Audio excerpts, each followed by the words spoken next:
Hey everybody, it's Christine Ernst, the Fat Ass Cancer Bitch, coming to you from the Cozy Writing Cottage here on December 7th, 2024. I'm wearing one of my holiday sweaters, holiday snowflake sweater that I got at a thrift shop.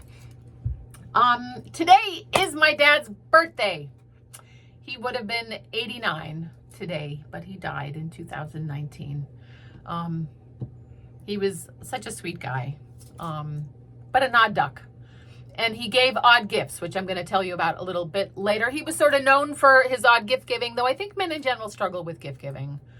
Raise your hand if you do all the gift purchasing in your family. I love choosing gifts and shopping for them. I made 5 Advent gift calendars this year, a candy one for my mother, one that was 24 pieces of just almond roca for my husband Michael, his favorite, and 3 self-care Advent gift calendars for Julia, Marnie, and Milena. 72 little packages, all different colors, tied with red and white string on a garland. They each got 8 pairs of nice underpants and assorted face masks and socks and moisturizers and lip balms. It is the task that kicks off the holiday season for me, and I love to do it. And they gave me a holiday Advent calendar as well. I got the 12 days of candles from Trader Joe's. It's 12 little candles in tins that are their signature scents. So I've gotten Scandinavian Swimmers. That was the first one. That smells just like Swedish fish. A juicy nectarine one and a chili lime one. And I get to open one today. And I'll let you know what that is next week. But gift giving can be hard.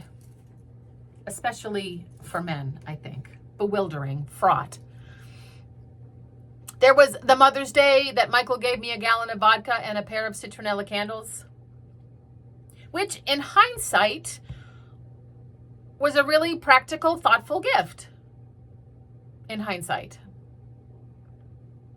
There was also the year that my ex-husband gave me a vacuum cleaner for Christmas, rather famously. I've talked about this before. It was a vacuum cleaner that I could wear.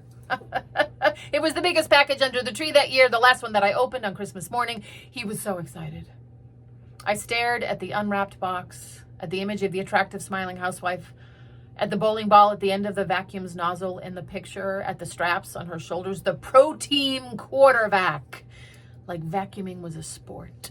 Some as seen on TV kind of thing that can suck up a bowling ball, apparently. You wear it like a backpack, my ex-husband exclaimed.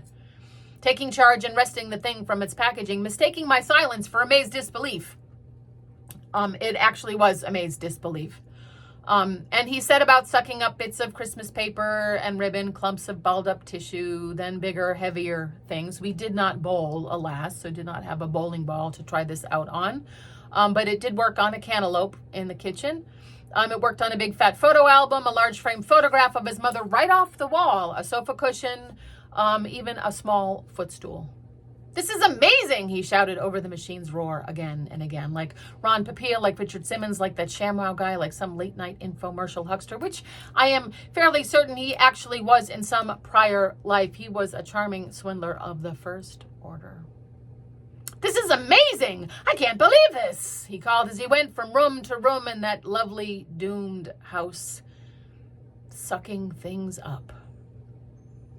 Now, we were on a path before my eye, already on the exit, but a vacuum cleaner you can wear on your back like a scuba diver, like an exterminator, like a fucking Ghostbuster is at the very least a bad omen. And in my case, it was the thing writ large, the last straw, people. Friends, nature does indeed abhor a vacuum. We divorced the following year, putting the ex back in Xmas, and he kept the Pro-Team quarterback.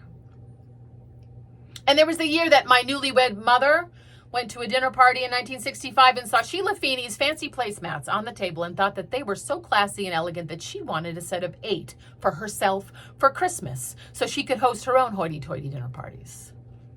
But my father, bless him, either misheard or misunderstood, probably both, Dad.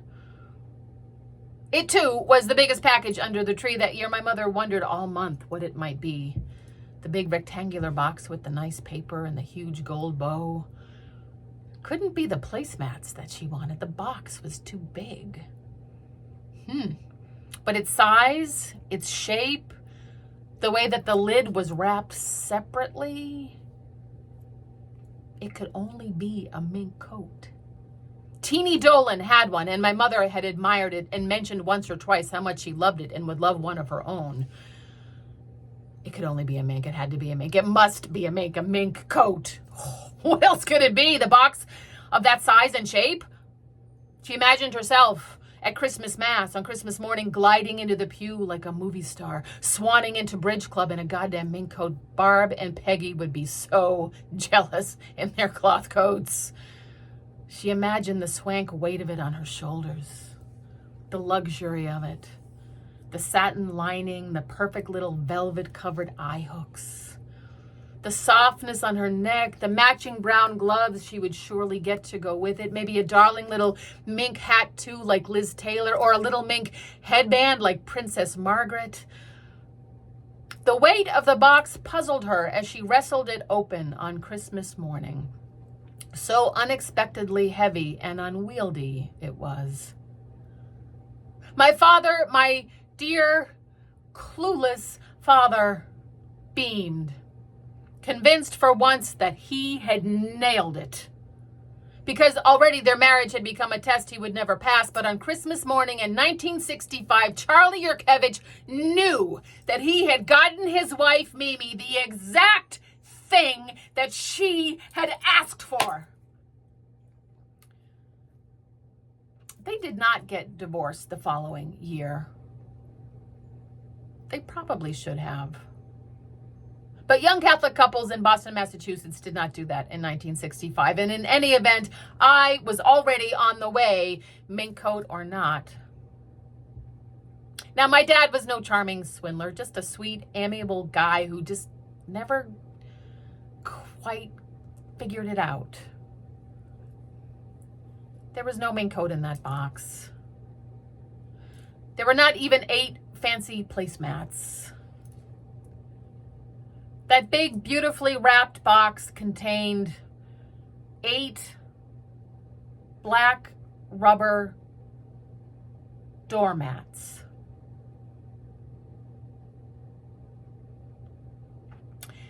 I don't think my mother ever recovered. But she never got a mink coat either.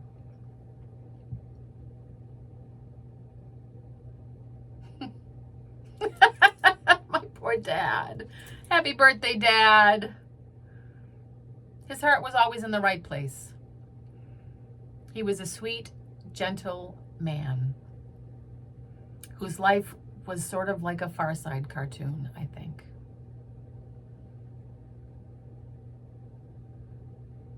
I miss him. 8 black rubber doormats. They lived in an apartment with 1 door. Like, Charlie, what were you thinking? 8 fucking doormats. Well, I hope your gift giving and gift purchasing and gift wrapping is not so fraught or misguided. I don't know. A gallon of vodka is a great gift if you drink.